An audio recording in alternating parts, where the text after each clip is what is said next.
Hello दोस्तों, Saran academy 2.0 में आपका स्वागत है।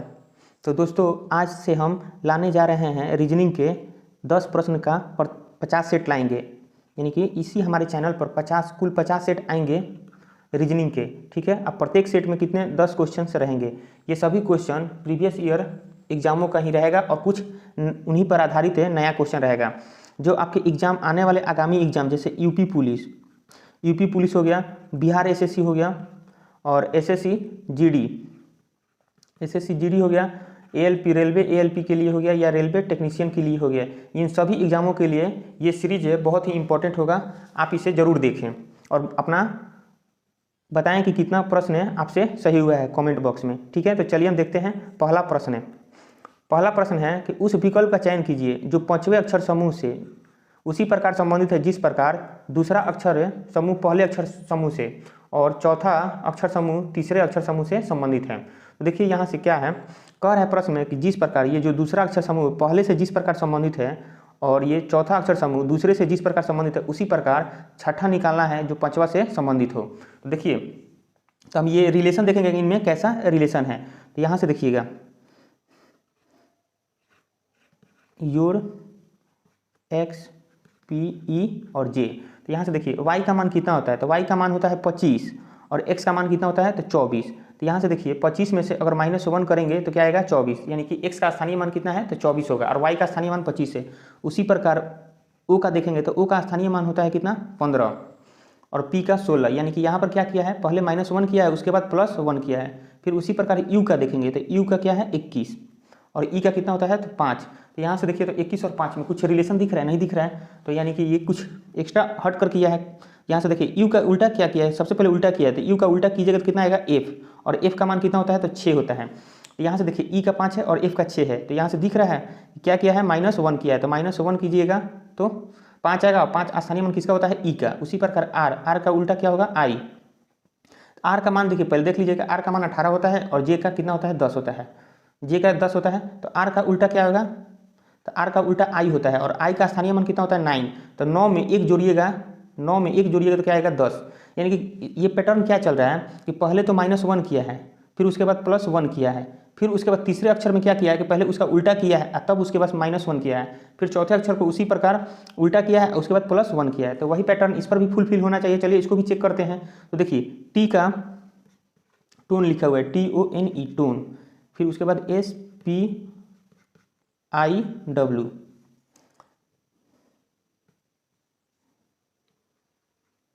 ये I नहीं है ये L है। यहाँ से देख लेते हैं,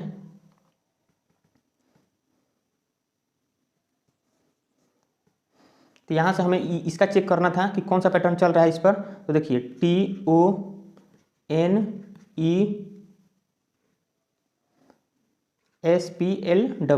तो यहाँ से देखिए T का 20 होता है और S का कितना होता है 19, तो यानी कि 20 में से -1 किया है। फिर उसी प्रकार O का 15 होता है और P का 16 होता है, तो 15 में क्या किया है +1। उसके बाद इसमें क्या किया था, U को उल्टा किया था, तो यहाँ पर भी क्या है N है, तो N का उल्टा करेंगे तो क्या आएगा M और M का कितना होता है 13 और L का कितना होता है तो 12। तो देखिए तो 13 में क्या किया है -1, तभी तो 12 स्थानीय मान किसका होता है L का। उसी प्रकार E का उल्टा करेंगे तो क्या आएगा V का कितना होता है, E का उल्टा कीजिएगा तो V का मान कितना होता है तो 22 और W का कितना होता है 23। यहाँ पर क्या किया है +1, यानी कि पैटर्न सही फुलफिल कर रहा है।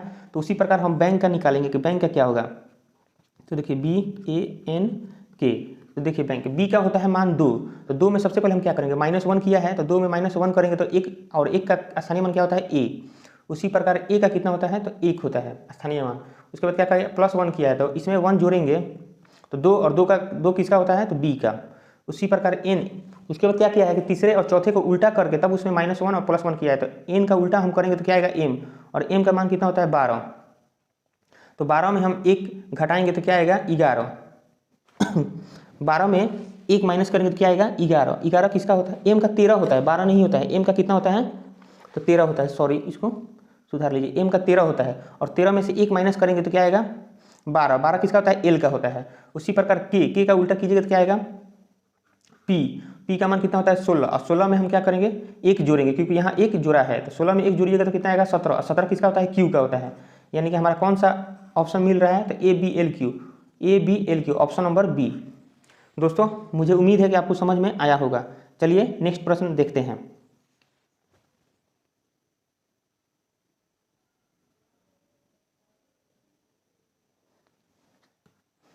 क्वेश्चन नंबर 2 है, उस विकल्प का चयन कीजिए जो पांचवें अक्षर समूह से उसी प्रकार संबंधित है जिस प्रकार दूसरा अक्षर समूह पहले अक्षर समूह से संबंधित है और चौथा अक्षर समूह तीसरे अक्षर समूह से संबंधित है। तो यहाँ से हम देखते हैं कि इसमें कौन सा पैटर्न फुलफिल कर रहा है। तो यहाँ से देखिए CO है और यहाँ पर OC है, यानी क्या किया है कि इनके स्थान परस्पर बदल दिया है। उसी प्रकार MF है तो MF की जगह क्या किया है, FM किया, यहाँ पर भी इनके स्थान बदल दिए हैं। उसके बाद OR है, यहाँ पर देखिए क्या किया, देखिए दोस्तों यहाँ पर क्या किया है कि जो लास्ट से थर्ड है उसको लास्ट में लेकर चला गया है। उसके बाद फिर क्या किया है, RT को TR में स्थान बदल दिया है। तो उसी प्रकार इसको भी चेक करते हैं। तो C और O है तो O और CO का स्थान बदल दिया है। फिर उसी प्रकार NT है तो इसका यहाँ पर क्या किया है, TN किया है। उसके बाद लास्ट थर्ड जो है R को लास्ट में लेकर चला गया है। उसके बाद OL को क्या किया है कि परस्पर बदल दिया है। तो उसी प्रकार हम डिजिटल को भी करेंगे। तो देखिए डिजिटल को उसी प्रकार बदलिएगा तो पहले आएगा I और D, फिर उसके बाद I और G, और लास्ट जो थर्ड T है इसको क्या करना है, लास्ट में ले जाना है। उसके बाद AL को परस्पर बदल देंगे तो पहले आएगा L उसके बाद A। तो देखेंगे कौन सा ऑप्शन में ये मैच कर रहा है। तो IDIGLAT यानी कि इसका डिजिटल का कौन सा पैटर्न होगा, तो ऑप्शन नंबर D। ठीक है दोस्तों, चलिए नेक्स्ट प्रश्न देखते हैं।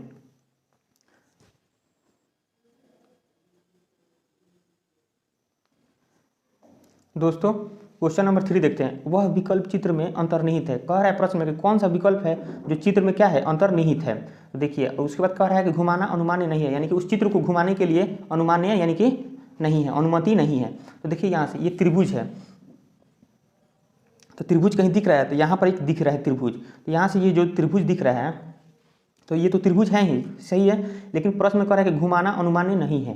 तो इस त्रिभुज का ये देखिए तो शीर्ष ऊपर है और यहाँ पे इसका शीर्ष नीचे है, यानी कि इसको घुमाना पड़ेगा, यानी कि ये मान्य नहीं है, घुमाने की अनुमति नहीं है। चलिए नेक्स्ट देखते हैं। फिर उसके बाद तो ये देखिए ये त्रिभुज है, लेकिन यहाँ से देखिए तो यहाँ से तिरछे लाइन गया है, ये भी कहीं दिख नहीं रहा है, ये भी नहीं होगा। उसके बाद देखते हैं B। तो यहाँ दोस्तों देखिएगा B में ये पैटर्न कहाँ पर दिख रहा है, तो ये पैटर्न देखिए यहाँ से ये पैटर्न दिख रहा है। तो फिर और कोई बोलेगा दोस्तों कि ये भी तो उसी तरह दिख रहा है, तो लेकिन देखिए यहाँ कहा है कि घुमाने का अनुमान्य नहीं है। तो यहाँ पर क्या किया है कि सेम ये जो फिगर है सेम इसी के जैसा है, लेकिन इसको देखिए तो ये उल्टा है, इसका उल्टा है, तो यानी कि इसीलिए ये नहीं होगा, यही होगा ऑप्शन नंबर B। यानी कि 3 नंबर क्वेश्चन का आंसर क्या होगा, ऑप्शन नंबर B। उसी प्रकार चलिए नेक्स्ट प्रश्न देखते हैं।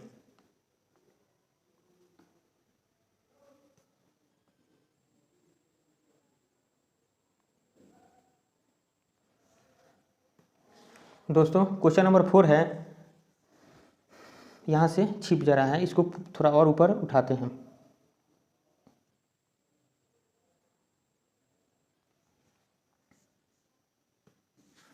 दोस्तों क्वेश्चन नंबर 4 है, कह रहा है कि किस विकल्प में निम्नलिखित शब्दों का वह क्रम दिया गया है जिस क्रम में वे अंग्रेजी शब्दकोश में आते हैं। अंग्रेजी शब्दकोश यानी कि कह रहा है प्रश्न में कि जितने भी ये लेटर हैं ये किस विकल्प में आते हैं, अंग्रेजी शब्दकोश यानी डिक्शनरी में जैसे सजाया जाता है। कह रहा है प्रश्न में कि जिस प्रकार डिक्शनरी में यानी कि अंग्रेजी शब्दकोश में वर्डों को सजाया जाता है उसी प्रकार इन वर्डों को सजाइए, और कौन सा यहाँ से चारों ऑप्शन में से होगा। तो देखिए MAN है तो MA सभी में है, उसके बाद N है, यहाँ पर भी N है, SGT है, तो NSGT में सबसे पहले कौन आता है, तो G आता है, यानी कि हमारा पहला कौन होगा, तो 4।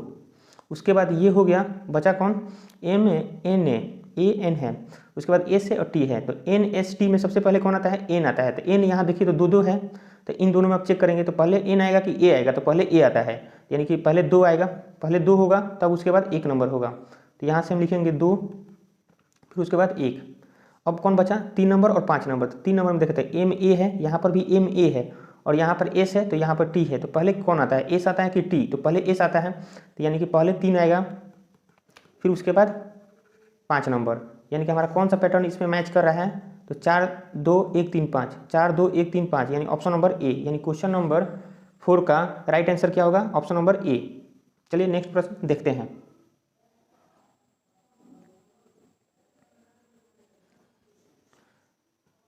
नेक्स्ट प्रश्न है क्वेश्चन नंबर 5। 6 व्यक्ति एक वृत्ताकार मेज के परितः केंद्र की ओर मुंह करके बैठे हैं। काया जाया और तारा के ठीक बगल में है, सोनल प्रिया और स्वाति के ठीक बगल में है। तो सोनल प्रिया के दाईं ओर ठीक बगल में बैठी है, तारा और स्वाति एक दूसरे के ठीक बगल में नहीं बैठी है। प्रिया के बाईं ओर ठीक बगल में कौन बैठी है। देखिए इस प्रश्न में कह रहा है कि ये सीटिंग अरेंजमेंट का है, सीटिंग अरेंजमेंट का क्वेश्चन है ये। इसमें क्या करना है, कह रहा है कि 6 व्यक्ति एक वृत्ताकार मेज के परितः केंद्र की ओर मुँह करके बैठे हुए हैं, यानी 6 व्यक्ति हैं जो केंद्र की ओर मुँह करके बैठे हुए हैं किस पर, तो वृत्ताकार मेज पर। तो यहाँ से 4 हो गया, ये 5 और ये 6।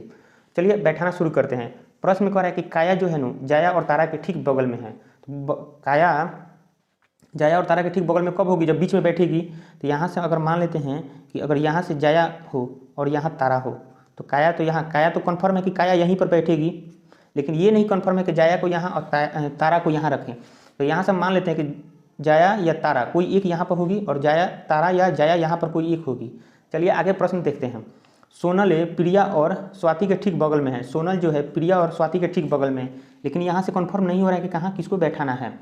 तो आगे प्रश्न पढ़ते हैं। सोनल प्रिया के दाईं ओर ठीक बगल में है। सोनल जो है प्रिया के दाईं ओर ठीक बगल में है बैठी है, और तारा और स्वाति एक दूसरे के ठीक बगल में नहीं बैठी है। कह रहा है प्रश्न में यहाँ से कि तारा और स्वाति जो है एक दूसरे के ठीक बगल में नहीं बैठी है, यानी कि तारा और स्वाति कभी भी एक साथ नहीं बैठेंगी। तो यहाँ से हम अगर मान लेते हैं कि इसको हटाते हैं, अगर इसको इन दोनों को हटाते हैं, तो यहाँ पर मान लेते हैं कि अगर तारा, आप कहीं भी मान सकते हैं, तो यहाँ पर अगर हम मानते हैं तारा, तो तारा जब यहाँ बैठ जाएगी, तो यहाँ प्रश्न में कहा था कि काया जो है जाया और तारा के ठीक बगल में है। तो जब हम तारा को यहाँ बैठा दिए तो यहाँ फिक्स हो गया कि कौन बैठेगी, तो जाया बैठेगी। और यहाँ से देखिए कह रहा है कि तारा और स्वाति एक दूसरे के ठीक बगल में नहीं बैठे, यानी कि यहाँ स्वाति कभी भी नहीं बैठेगी, यहाँ स्वाति नहीं बैठेगी। ठीक है, तो स्वाति के लिए 2 ही जगह बचा, एक ये और एक ये। ठीक है, अब यहाँ से देखिए कह रहा है कि स्वाति को लिए यहाँ और यहाँ बैठाना। तो यहाँ से प्रश्न देखिएगा, सोनल जो है प्रिया और स्वाति के ठीक बगल में है। सोनल यानी सोनल भी बीच में बैठेगी। तो यहाँ देखिए 1 2 3 सीट है, तो बीच में तो सोनल कन्फर्म हो गया कि सोनल बैठेगी, सोनल। और देखिए अब बचा कौन, तो प्रिया और स्वाति। तो यहाँ प्रश्न में कह रहा है कि तारा और स्वाति एक दूसरे के ठीक बगल में नहीं बैठेगी। तो जब यहाँ तारा नहीं बैठेगी तो यहाँ कौन बैठेगी, प्रिया। यहाँ हम प्रिया को बैठाएंगे और यहाँ कौन बैठेगी, स्वाति। अब देखिए तो सारे सीट तो फुल हो गया। अब प्रश्न में ये देखेंगे कि क्या पूछ रहा है। तो प्रिया के बाईं ओर, प्रिया कौन है, ये, और इसकी बाईं ओर ठीक बगल में कौन बैठी है। तो प्रिया का बाएं कौन कहलाएगा, ये कहलाएगा, क्योंकि ये केंद्र की ओर मुंह करके बैठी हुई है। तो प्रिया के बाएं कौन कहलाएगा, ये। और बाएं में ठीक बगल में कौन है, तो तारा। और तारा किस ऑप्शन में है, तो ऑप्शन नंबर डी, यानी कि क्वेश्चन नंबर 5 का राइट आंसर क्या होगा, डी। अगर दोस्तों ये अगर आपको समझ में नहीं आया होगा तो वीडियो को फिर से एक बार देख लीजिएगा। ठीक है, चलिए नेक्स्ट प्रश्न देखते हैं।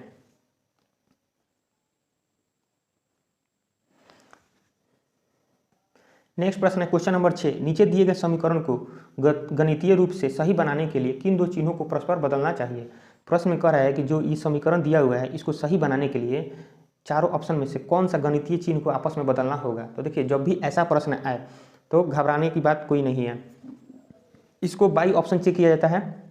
तो ये जरूरी नहीं कि हम प्रत्येक 4 ऑप्शन ही चेक करें। पहले सबसे एक बात याद रखिएगा, जहाँ भी आपको डिवाइड दिखे पहले डिवाइड वाले को ही चेक कीजिएगा। तो यहाँ से देखिए डिवाइड और माइनस है, डिवाइड और माइनस है। तो यहाँ से देखिए, तो मान लीजिए अगर जहाँ माइनस होगा वहाँ हम डिवाइड देंगे और जहाँ डिवाइड होगा वहाँ माइनस देंगे। यहाँ से देखिए डिवाइड अगर हम यहाँ देते हैं तो क्या 5 9 से डिवाइड होगा, पूरी तरह नहीं होगा, यानी कि ये ऑप्शन नहीं हो सकता है। आगे देखते हैं, यहाँ पर डिवाइड और मल्टीप्लाई का सिंबल था, जो ये डिवाइड और मल्टीप्लाई, तो यहाँ मल्टीप्लाई है, तो यहाँ पर अगर हम डिवाइड का सिंबल देते हैं और जहाँ डिवाइड है वहाँ मल्टीप्लाई का सिंबल, तो अब इसको चेक करते हैं। देखिए तो डिवाइड है तो 6 से 72 कटेगा, हाँ 12 6 72, तो इसका चांस है, हो सकता है। तो चलिए इसी को चेक करते हैं। तो 72 और गुना की जगह यहाँ देना है डिवाइड, 6 + 18, डिवाइड की जगह गुना 5 - 9 = 93। अब इसी को सॉल्व करते हैं। यहाँ से देखिए 6 से डिवाइड कीजिएगा तो 12 6 72, अब प्लस 18 5 90, फिर -9 = 93। इसको सॉल्व करते हैं। देखिए 12 में से 9 गया 3 और 90 कितना होता है, 93, यानी कि ये 93 आ गया, यानी कि यही ऑप्शन नंबर डी सही है। यानी कि गुना और डिवाइड को परस्पर हम बदल देते हैं तो हमारा ये समीकरण क्या होगा, सही हो जाएगा। यानी कि क्वेश्चन नंबर 6 का राइट आंसर क्या होगा, ऑप्शन नंबर डी। चलिए नेक्स्ट प्रश्न देखते हैं।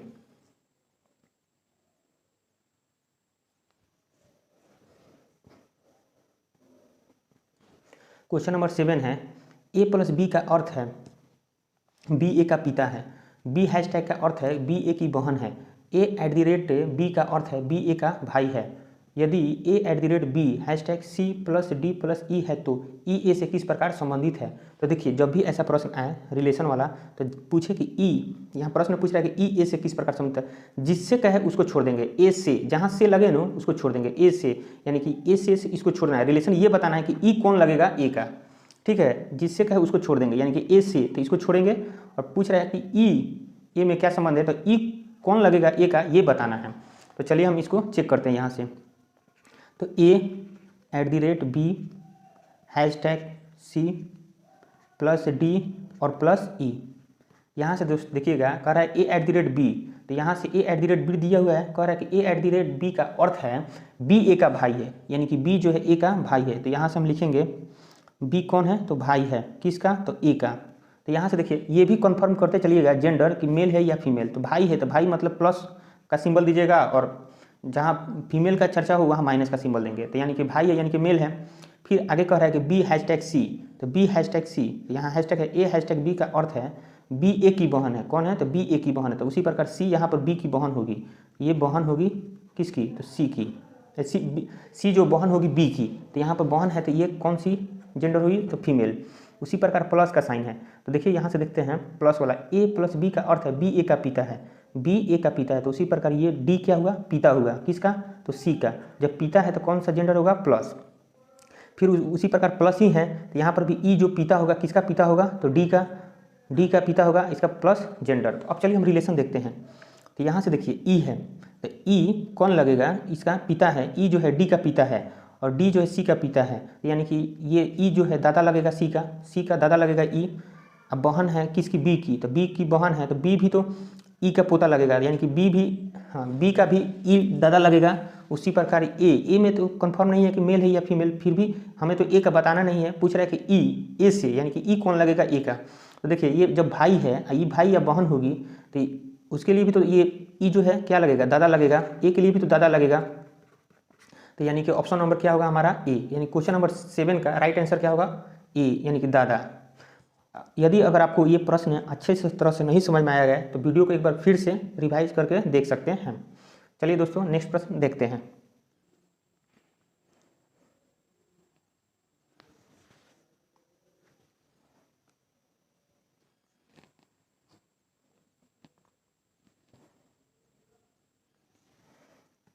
दोस्तों नेक्स्ट प्रश्न है क्वेश्चन नंबर 8, उस समुच्चय का चयन करें जिसमें संख्याएं उसी प्रकार संबंधित है जिस प्रकार निम्नलिखित समुच्चयों की संख्या है। नोट में है कि संख्याओं को उसके घटक अंकों में विभाजित किए बिना पूर्ण संख्याओं पर ही गणितीय सक्रिय की चिन्ह की जानी है। जैसे 13 मान लीजिए 13 + 13 पर गणितीय सक्रिय, जैसे कि 13 में हम जोड़ना घटाना गुना करना आदि किया जा सकता है। 13 को 1 और 3 में तोड़कर और फिर 1 3 पर गणितीय सक्रिय करने की अनुमति नहीं है। यानी कि देखिए प्रश्न कह रहा है कि उस समुच्चय का चयन करें जिसमें संख्याएं उसी प्रकार संबंधित है जिस प्रकार निम्नलिखित समुच्चय की संख्या है। यानी कि इन चारों में से उस संख्या को चुनिए जो जिस प्रकार ये दोनों जो पैटर्न फुलफिल कर रहे हैं वही पैटर्न पर वो भी फुलफिल करें। और नोट में कह रहा है कि जैसे 13 है तो 13 में हम कोई भी संख्या गुना भाग घटाव जोड़ कुछ भी कर सकते हैं, लेकिन 13 को तोड़ कर 1 और 3 में तोड़ कर फिर जोड़ घटाव गुना भाग नहीं कर सकते हैं। इसके लिए ये मान्य नहीं है। बस 13 में हम गुना किसी संख्या से जोड़ सकते हैं, गुना कर सकते हैं, भाग सब कर सकते हैं, सभी कर सकते हैं, लेकिन 13 को तोड़ कर गुना भाग नहीं कर सकते हैं। तो चलिए हम पैटर्न देखते हैं कौन सा है। तो यहाँ देखिए 20 और 30, तो 20 और 30 को अगर हम जोड़ते हैं तो कितना आएगा 50। अब 50 में अगर हम 9 से मल्टीप्लाई करते हैं तो 9 × 5 = 45 यानी कि 450। उसी प्रकार ये भी देखते हैं कि ये पैटर्न फुलफिल कर रहा है कि नहीं।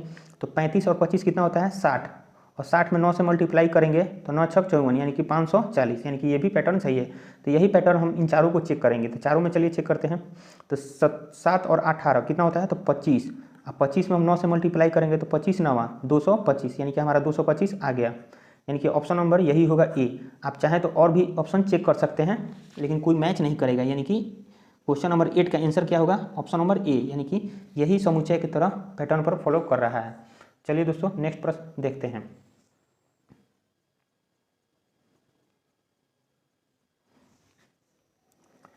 क्वेश्चन नंबर 9 है, एक निश्चित कूट भाषा में कार्ट लाइट को स्ट्रॉ हैंडल के रूप में कूटबद्ध किया गया, प्लग लाइट को टॉयज हैंडल के रूप में कूटबद्ध किया जाता है। तो कार्ट प्लग का टॉयज स्ट्रॉ के रूप में कूटबद्ध किया जाता है। तो कार्ट के लिए कूट शब्द का कार्ट के लिए कूट शब्द क्या होगा, यानी कह रहा है जैसे कि देखिए इन कार्ट लाइट के लिए कौन सा शब्द का यूज किया गया है, स्ट्रॉ हैंडल का, और प्लग लाइट के लिए कौन सा शब्द का यूज किया गया है, तो ट्वाइज हैंडल का। और काट प्लग के लिए कौन सा, तो ट्वाइज स्ट्रो का। तो उसी प्रकार काट का कौन सा होगा, तो देखिए सबसे पहले काट ये देखेंगे काट किस किस में है, तो इसमें है और इसमें है, ठीक है। तो इन दोनों में कॉमन कौन कौन सा वर्ड है, तो बस एक ही है वर्ड काट, यानी कि काट ही कॉमन इन दोनों में दिख रहा है। यहाँ पर भी